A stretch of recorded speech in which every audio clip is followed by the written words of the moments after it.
Wow.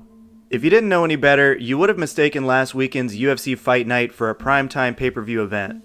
On March 19, 2022, the O2 Arena in London, England was absolutely electric, as 4 of the 5 main card bouts had an English representative, and the event featured a record 9 Performance of the Night bonuses. Welcome to MMA Money, where I break down purses and bonuses for MMA events and individual fighters.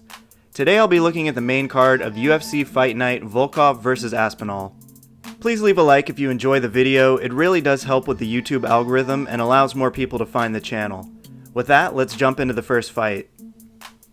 The main card started off with a bang as lightweights Ilia Topuria and Herbert met in the octagon for an exciting first round, which saw Topuria eat a head kick that sat him down on the canvas. He was able to survive the round and connected with a right hand in the second that folded Herbert like a lawn chair. With the loss, Herbert took home $18,000 guaranteed, $4,500 in fight week incentive pay, for a total of $22,500. Meanwhile, Topuria made $24,000 to show, as well as a $24,000 win bonus, $4,500 in fight week incentive, and a $50,000 performance of the night bonus, bringing his total to $102,500. After the fight, Topuria called out, quote, "that blonde bitch, Paddy Pimblett," who he'd gotten into a scuffle with earlier in the week for tweets about Ilia's home country of Georgia several years ago. We'll have to wait and see if that matchup gets made, but on this night, he did get the win and left with a bigger payday than Paddy when it was all said and done. The second fight of the night was a flyweight bout between Luana Carolina and crowd favorite Molly McCann.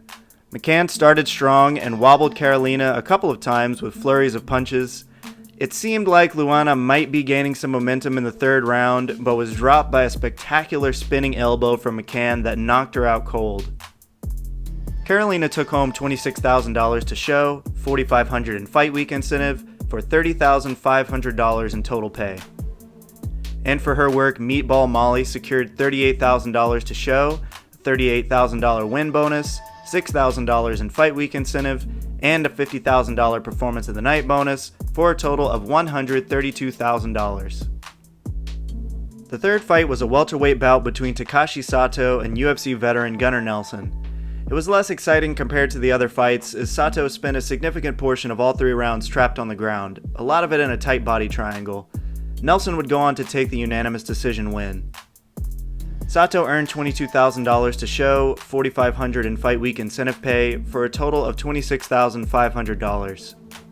Meanwhile, Nelson made $75,000 to show and $75,000 to win, $11,000 in fight week incentive, for a total of $161,000. The fourth fight was another couple of welterweights, Kazula Vargas, and probably the most hyped fighter coming out of England at the moment, Paddy Pimblett. As with his last fight, Paddy got rocked with a shot early, but was able to get top control by throwing Vargas to the canvas, where he finished him with a rear naked choke at 3 minutes and 49 seconds of the first round. Vargas took home $20,000 to show, $4,500 fight week incentive, for a total of $24,500. And the winner, Paddy the Baddy, earned $12,000 to show, $12,000 for the win, $4,000 in fight week incentive, and a $50,000 performance of the night bonus, bringing his total to $78,000. After the fight, an image started circulating on Twitter claiming that Paddy had received $107,000 for the fight, which he quickly refuted. This led to media outlets picking up the story, as it seemed ridiculous that Paddy, while only being 2 fights into the UFC, was making just $12,000 guaranteed, considering that he's one of the most popular rising stars in the promotion. He continues to claim that he won't accept a top 15 fight until the UFC adds more zeros to his contract. But you'd think that with a gate of $4.5 million and Dana White himself claiming that this was the biggest fight night of all time, that a more lucrative contract for Paddy would have already been offered. The fifth fight on the card was a featherweight bout between Arnold Allen and the former lightweight contender Dan Hooker. Unfortunately for Hooker, it ended quickly as Allen finished him just 2 minutes and 33 seconds into the first round. It could have been the weight cut or just years of wear and tear on his body, but that makes 4 losses in Hooker's last 5 fights.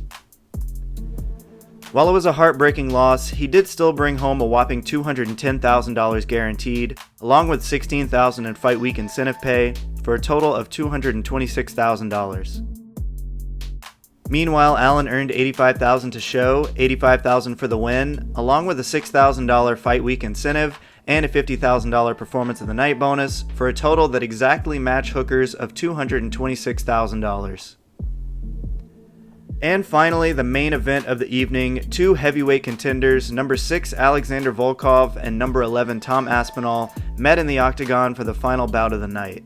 It was another quick fight and another English victory, as Aspinall submitted Volkov with an armbar 3 minutes and 45 seconds into the first round. Volkov still brought home a nice payday with $275,000 guaranteed and another $11,000 in fight week incentive pay, for a grand total of $286,000. And the man of the night, Tom Aspinall, took in $150,000 guaranteed, along with a $100,000 win bonus, $4,500 in fight week incentive, and a $50,000 Performance of the Night bonus, to bring his total to $304,500. And that's all for UFC Fight Night Volkov vs. Aspinall. To wrap it up, here are the payouts for the main card.